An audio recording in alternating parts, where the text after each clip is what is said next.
Hello, everyone, and thank you for joining us today on Polywine, where we like to take a deep dive into stories pulled from the media and have a fun time while breaking it down. I'm Jillian, and let's get into it. So, here in the Mid Atlantic, spring is in the air, the cherry blossoms are just starting to bud, and spring break is in full force.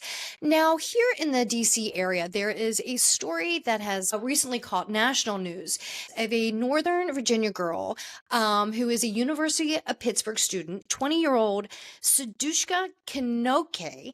And I really hope I said her name correctly.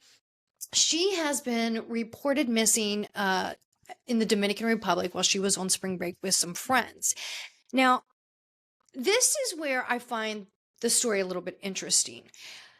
Now, I'm just going to condense the story down a little bit. Now, her and her friends were in the DR on vacation during spring break. They went out for a night of fun. They came back to the hotel and went to the beach. She stayed back on the beach and never returned. After she was reported missing and upon the investigation, there was one man interviewed by authorities that was either with her at the beach or saw her at the beach around the last time she was seen. Okay. This man was interviewed by authorities, but has given several different versions of what he saw last. And this is where I find this story giving me Natalie Holloway-esque vibes. Now, I don't know if you're familiar with the Natalie Holloway story, but I think it was in the early 2000s. This gorgeous young girl and a group of friends went to Aruba on vacation after graduating, and her and a group of friends, they went out to a night of clubbing, came back. She went out to the beach with this guy to hang out and was never seen again. And it was deemed an accident, possible drowning. But years later, the Vandersloot was the guy that was being questioned, ended up confessing that he did in fact kill her and, dispose of her body in the ocean. This is what Vandersloot said many years later. Just reminds me very much like that. I'm not saying this individual is guilty. I am not saying if he knows anything, but this situation is very unusual. Evidently, this man's version of his story was he thinks that maybe she was possibly swept away by waves walking near the water, or she got in the water and a big wave took her away. Or he said that he was out in the water and was knocked down by a wave. Once he came to the shore, started vomiting, went to a chair and passed out. It's along the story, just condensing the story a little bit. And it is just bizarre. Now, the man said he was drinking. He said that he doesn't know what's happened. He passed out. He was caught on camera going towards the hotel a while later, but this girl is nowhere to be found. And the fact that there are different versions of the story given to authorities, I find to be suspicious. This man may very well be innocent, have no idea what's going on. It's just weird. And knowing what happened in the Natalie Holloway story, I just find it very, very suspicious myself, that's just my opinion. The FBI is now involved. Different authorities are also involved in the investigation. The authorities in the Dominican Republic are saying that they're presuming that it's a drowning, but the investigation is ongoing. Again, this man, they do not think has any ties, but he has been investigated and still will be a part of the investigation. I just find it really weird that it's like, again, it's a similar situation with the Natalie Holloway thing. She goes to the beach, after a night of partying, and there may or may not have been a guy there that was with her or maybe just close to her. But now once questioned by authorities, now suddenly there's several different versions. I find it very unusual, but the family, this 20-year-old Kaninsky's family has flown down to the Dominican Republic to help the investigation and help find their missing daughter. And they have pleaded with the authorities to please expand the reach of their investigation and make sure that nothing has been ruled out. They want to, no stone unturned.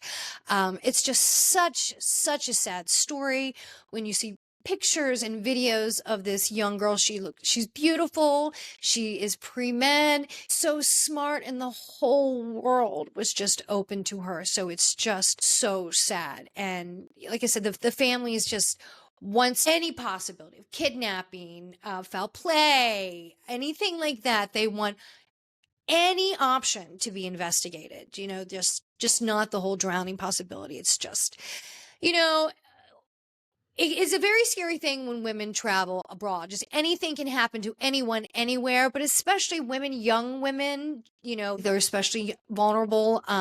It's a parent's worst nightmare, but just spring break and young women traveling, even with a group or alone, being alone at any time, is a very scary, dangerous situation. So I hope that she is found and she is found safely and healthy. Oh, just a terrible, terrible story. And like I said, it is a local story here, so it's just on a loop, and it should be. We want as much attention to this young girl so we can help find her, at least solve what happened to her. It's just such a sad story. Going into another sad story, and that is Gene Hackman and his wife, Betsy Awakawi. And I apologize if I am getting any of these names wrong. I am really terrible with names. But this story about his death and her passing is just sad. And we're still waiting on toxicology reports. The investigation is still ongoing, but we're getting a little bit more details coming out about the timeline of the passing between the wife and Gene Hackman. And that is, according to some reports that have come out, that his wife, Betsy Awakawi, passed away from a disease is passed on by rodents, and it's called the hantavirus. And that is passed on through urine, feces, and saliva by rodents. And according to authorities, they didn't see any rodent infestation in the homes. They didn't see any rodent penetration through the home barriers. So they're just kind of perplexed on how she contracted this virus, but she did in fact pass from this virus, and she passed, from what authorities can tell, on February the 18th. That's the last she was seen, and the last time there was any type of outside contact to her by emails, calls, anything like that. That was the last time any outgoing contact from her.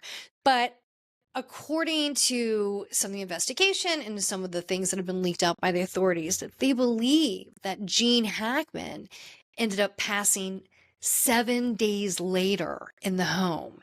And we're still waiting on the toxicology and some of the other reports to come out from the autopsy and the dog's necropsy, because there was a dog that was also in the home that had passed, that was next to the wife. So we're still waiting for some more information to come out, but oh God. And it just, the authorities said that they believe that Hackman ended up passing due to complications with Alzheimer's disease, but he actually had some cardiovascular issues going on. I mean, he was in the home for 7 days, and he did have advanced Alzheimer's. So authorities are saying it's possible, we don't know, but that he may have been unaware that his wife had passed, and he was just going about his routine inside the home for 7 days, completely unaware that his wife had passed. So just tragic. And, to have an entertainment legend like that, just such a sad end. Now, moving over to some I guess you could call it entertainment news or just wackadoodle news, and that is, do you remember the Fire Festival years ago in the Bahamas that the It was a festival that never was. It was a disaster where people paid prime prices to go to this exclusive concert in the Bahamas. And when they showed up, there was no transportation. The accommodations were just, oh my God, just absolutely horrific. I mean, they were just makeshift tents. They had soaked mattresses from the rain. They were damaged tent. There was not even enough accommodations for places for people to stay. There was not enough food, and what little food they had, it was basically like a cheese sandwich. I mean, it was a debacle. There were no concerts. There was nothing. It was just a mess. And Billy McFarland, actually, who was the host of the festival, actually ended up going to prison years later for defrauding investors and consumers. He pled guilty and served a little bit under 4 years for the Fire Festival. Well, guess what? He decided he wants to do a reboot, and it's a Fire Festival 2. He said it was going to happen between May 30th through June 2nd, 2025 in Cancun. Tickets ranging anywhere from $1,400 to $1.1 million. And here we go during interviews when Billy McFarland is being asked who are the performers, what about the accommodations and travel. It is, you get a little bit or a lot of nothing. You get no information. He doesn't state who is performing at the festival. So that's a little suspect. Considering what happened to the first one. And there is actually performers and entertainers that committed to the Fire Festival one, and then when things weren't adding up, they backed out at the last minute, and it was just a free-for-all, and it was just a mess, and it was dire straits. But it's it seems like history's starting to repeat itself. I haven't heard any confirmed performers. He gives a lot of wishy-washy information when he asks details, and buyer beware. That's all I can say. If you are thinking about going to Fire Festival 2, please be cautious and be mindful. Remember Fire Festival 1, it was a debacle. And also please do your research. If Billy McFarland says this person is confirming or this group is performing there, please do your research. Go and find out if they are actually performing, showing up, committed, any of that. So let's see if it actually happens, if it plays out, if it does, what is the end result? But again, buyer beware, be cautious. So Fire Festival 2. Interestingly enough, the authorities in Cancun, Mexico say they know nothing about it, and they don't have the regulations or the permits or anything like that to perform this festival. Same thing happened in the Bahamas, by the way. So let's see where that goes. It should be interesting, if not a hot mess. Just a word to the wise, caution. Now, everyone, we have a Wendy Williams update. This is news. Wendy Williams, our beloved Wendy Williams, we talk about Wendy here, our Auntie Wendy, who I love so very much. My auntie, you want to have table talk. So everyone has been concerned about Wendy. There has been a movement online, free Wendy, and this is about her conservatorship. And Wendy has been getting a little bit of information out there through phone calls to a variety of people, to journalists, to Harvey Levin on TMZ, to Charlemagne the God on his podcast, to just variety of sources in the media, news, and entertainment world. She's putting it out there. She feels like she is a prisoner in this this facility that she is staying at. The conservatorship has placed her in, and she is in the memory unit, and she says she's a prisoner, that she has been misdiagnosed. She doesn't have frontal lobe dementia and aphasia, that she feels that she has been misdiagnosed, and she is being imprisoned. And yesterday, the EMTs, the paramedics were called, and also police and local authorities were called to respond to a call that a woman was in distress. And Wendy was actually taken by police and firefighters and wonderful EMT. And she was escorted out of the facilities and was taken to a local hospital so she could be evaluated again by a psychiatrist. And I did hear through social media that there was a leak that, according to somebody close in the facility where this test was given, that she answered 10 out of 10 questions correctly on this cognitive test. Again, those are rumors rolling around the social media. But I can tell you, she sounds very clear-headed. I saw the TMZ documentary. I've heard some of the interviews that she's done on the news, online, on the podcast. It does, in fact, sound like our old Wendy. And if she is better, truly better, this is just such a disservice to her. And she's just withering away in what she claims to be a prison. It definitely does seem like a prison. And my heart, oh my, Wendy, it goes out to you. So maybe this evaluation with a new doctor will prompt a quick response by her medical team, her conservatorship team, and prompt something speedy through the court to reverse or change, alter this care for her.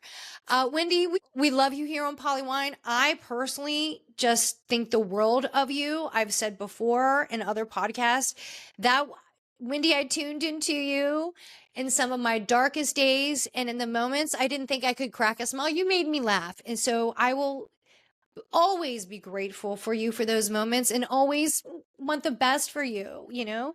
And that goes for all of your viewers, your followers, your fans, everyone. So we're cheering you on, Wendy, and I hope that this new evaluation will get the ball rolling, change this plan of care. We want you better. We want what is best for you. I don't know if removing you fully from conservatorship is the right plan. That's not my call. But we want what is the best plan of action for you. So let's get you better, Wendy. I really am curious to see really what this diagnosis is going to be from this new doctor. And if it's completely different from what the previous diagnosis was, which sent her into this whole conservatorship anyway, I wonder how you kind of justify that. So I'm interested to see how this plans out. But Wendy, no matter what, we love you and we're cheering you on. We are here for you. Now, I want to get into a little bit of entertainment, some shows, and I want to say, I've been talking about it. I am loving this new season of White Lotus on HBO Max. Mike White, you are giving it to us so good this season. The stories are great. The stories are compelling. This past week, the suspense that you built with the music and just the character and the story development, it was so good. Oh my God, I love it. And just Jason Isaac can do the kind of the calm panic so well, but that music in the background, the suspense, and the monkeys, I mean, it just, the anxiety, it was so good. And then can we just talk about what HBO has always done best? And Jason Isaac went full frontal. Yes, full frontal. Freeze frame, total moment, not a pass through.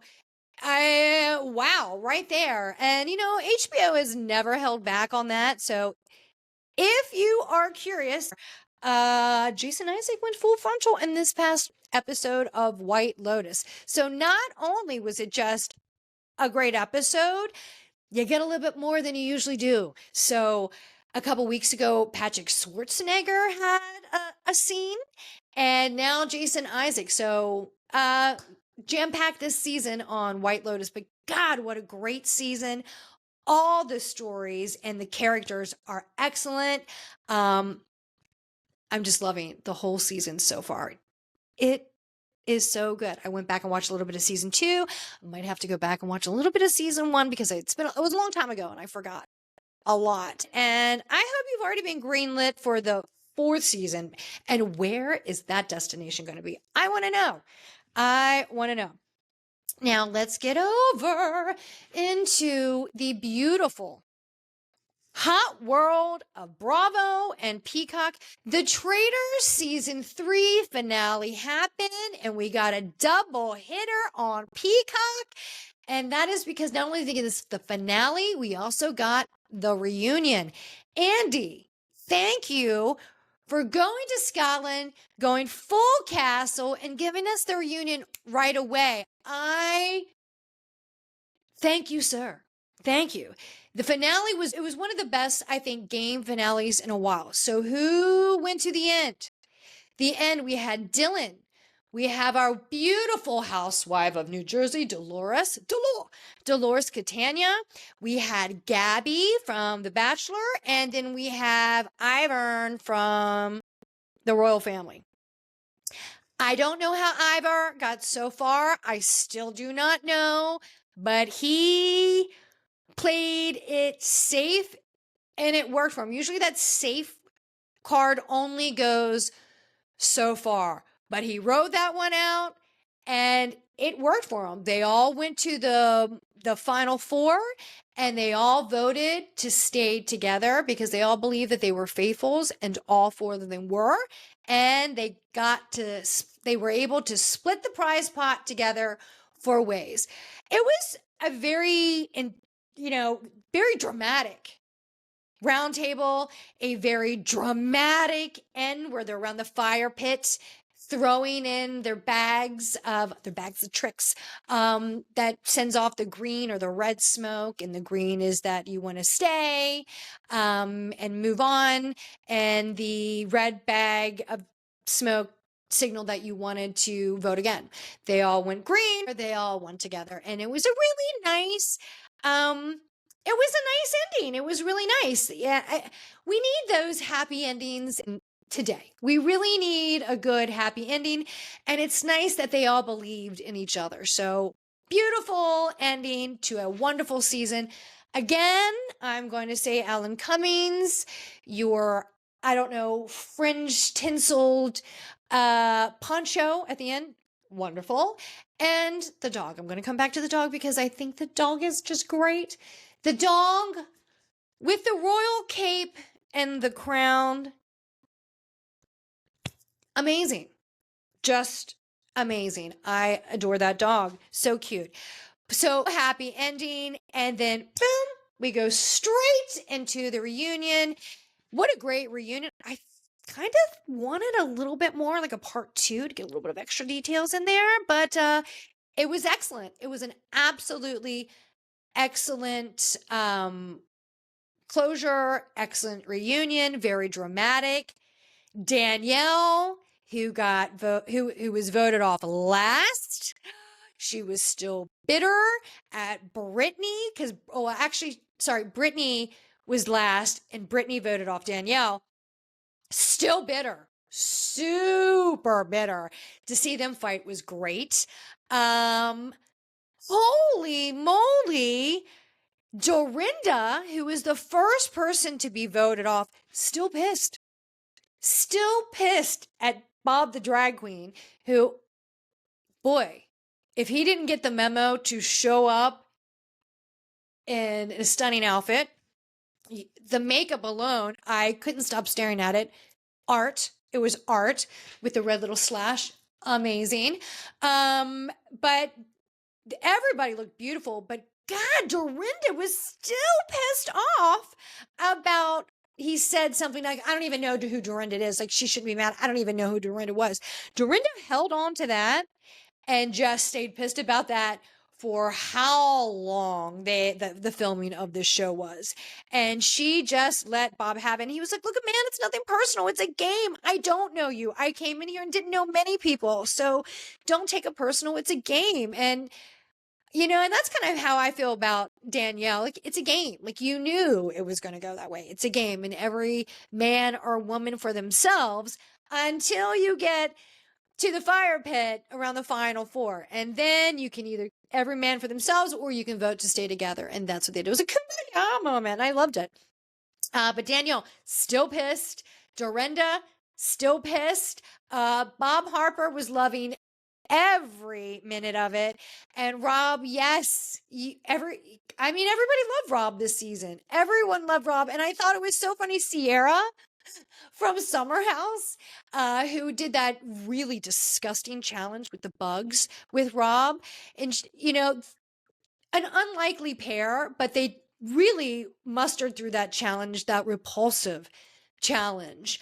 They did well together. They really were strong together on a team challenge. And she even was like, she even said, I was thankful I had him in that moment. I don't know if I could have done it with anybody else. And she was saying, if I would have known that you were such a babe years ago, oh my God, who knew that you were such the cat daddy? And that was a really funny moment. But the fact that Dylan and Rob have like this bromance, and they had this little video that they were showing of Rob picking Dylan up at the airport. And Bob Harper was pissed. He was like, I feel like I've been alienated out of the bromance, and you didn't pick me up from the airport. And he was a little bitter about that. So it was funny, but Bob Harper was loving the reunion, just going, this reunion, Andy, is so good. And he's right. It was a very good reunion. But when things come to a close, new things begin, like The Real Housewives of Atlanta, season 16 premiere. What a season premiere. Our girl Portia is back, and haven't we missed Portia? She's such a great personality. She's so funny. She's so silly. I am really liking the fact that old-time friend Shamia, who's been around since like day one of Portia, finally got a peach. Finally got a peach. There's a bit of mix up this season. You have some of the old coming back, and you have new castmates coming to this season. And boy, they're bringing classic housewives back to this season. You know when the housewives really started? It's the glam, the life of excess, and just over the top and bling. Yes, we are getting that back in a very big way. So season 16, we have Portia. Portia is, let's not forget, Portia is going through a very, very messy divorce with her new husband. That's, look, innocent until proven guilty, but has a little, shady past that's kind of catching up with them now, but now they're in a very messy divorce that's causing a lot of conflict in her life. But I am thrilled that Shamia's back, and Shamia really showed up this first episode. She's been around since the beginning. She's always been a friend of, and just, popped in here and there. So she knows the playbook a little bit, kind of being around and behind the scenes and a friend of. But she really showed up and stand out this episode of The Real Housewives of Atlanta. So we have Portia, we have Shamia, but Phaedra's going to be coming back, which is great because Frick and Frack are back, but she did not show up this past episode, so she'll be coming in. But I am excited to have Miss Phaedra back, and I hope her and Phaedra and Portia are still close. I don't know, but I really hope so because they were great back in the day. Then you have Miss Kenya. Kenya was there, and as much as I love Kenya, there has been a little bit of controversy with Kenya. She was kind of asked to leave during the filming of this season. I was concerned that she was actually going to get cut out that we weren't going to see her at all. But we actually saw Kenya this season at Shamia's birthday party. So happy to see Kenya for as long as we get her. Very happy. And then we also have Cynthia. This beautiful high cheekbone Cynthia is back. She still looks gorgeous. I mean, man, Cynthia always looks great, especially at post-divorce. She looks so good. Poor Cynthia's coming back after another divorce. But I am liking the old cast members back. So we got Portia, Phaedra, Kenya for a little while, and Drew. I almost forgot Drew. We got Drew and who else? Cynthia. I don't know why I was drawing a blank. And Cynthia. So I'm very happy with those ladies coming back. Very pleased. Those are going to bring the drama. They're going to bring the fun. I remember freaking Frack back in the day. They're fun. And seeing Shamia and Portia just hanging out at this strip club. She's like, she'll take a double Hennessy. I'll take a double tequila. And we're here to have fun.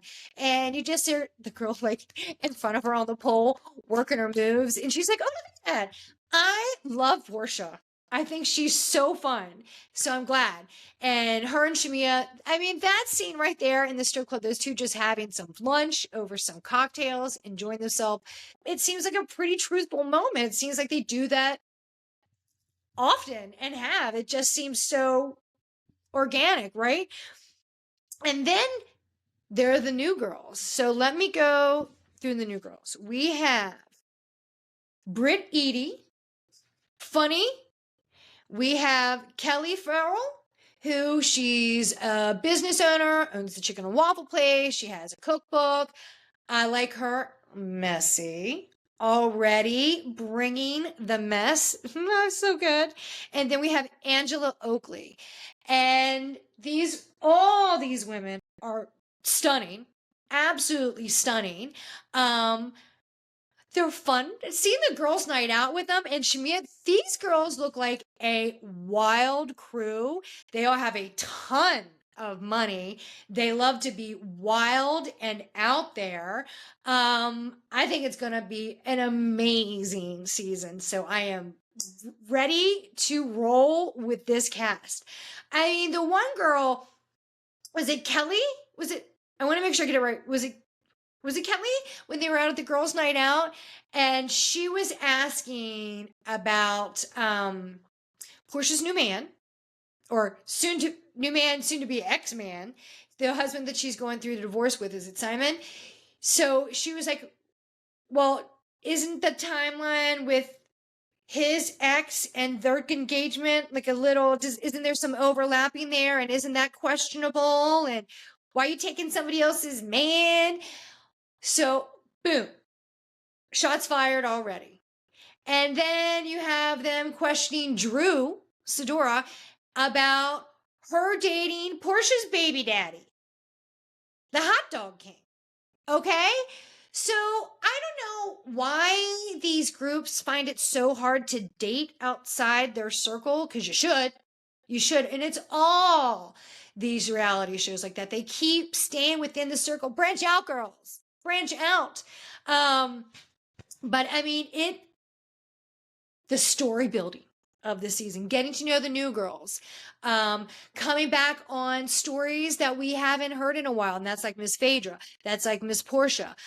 Hearing those stories come back to us, because we already know their background and they stepped away for a while. Now that they're back, we want to catch up to what they're doing now, but we also want to hear what they've been doing in the past while we haven't seen them. I am thrilled Atlanta's back. I'm thrilled with the mix-up. And after that party at Shamia's house, first of all, that party, Shamia, your house is insane, extraordinary, opulent, gorgeous, so stylish. The she room? I want to call it a she shed because that room is essentially the size of somebody's shed. It is huge, or she shack, whatever you want to call it. That she room was amazing. Glamour girl room, whatever you call it. Gorgeous. But her party, what a great kickoff. Shamia got the assignment She had the party. She already had everybody's story ready. And she was like, when you come to my party, just remember, Portia, you're going to be mad at Drew because she might be dating your baby daddy. Just remember that Portia, you might be pissed at this girl because she's already said something about you, about your questionable relationship timeline with your soon to be ex, maybe because you stole your friend's husband, you know? And then, I mean, she's just like, you're going to have a fight. You're going to have a fight. And when you're at my party, go. And that's what happened. And then, of course, amongst all that, she had a couple gorgeous outfits changed. She got a extravagant gift of a Rolls Royce that's almost $500,000. So did they bring the glitz? Did they bring the glam? Did they bring the drama? Did they bring the beauty? Did they bring the shadiness and the cattiness? Check, check, check, check, check. Well done, Atlanta. You brought it back. Because I had walked away from Atlanta for a while, but I wanted to tune in just to see this new cast. And you got me. You got me. I'm back and I am here for it. I cannot wait to watch this season. I can't wait to watch the after show. And Bravo has really been kicking it off with some of the new shows and some of the new cast members, the mix up. It has been a fun watch. And I'm ready for some new shows. So if there's anything that you can think of that you would like for us to talk about on Polywines, new movies, new shows, documentaries, strange news, odd stories, anything you would like to discuss, please catch us on Polywine Time on Instagram. Thanks so much for joining us today on Polywine. It's been a pleasure being with you. And please follow us on Instagram at Polywine Time. And please follow, like, and subscribe Polywine wherever you get your feed. Thanks so much and have a great day. Bye.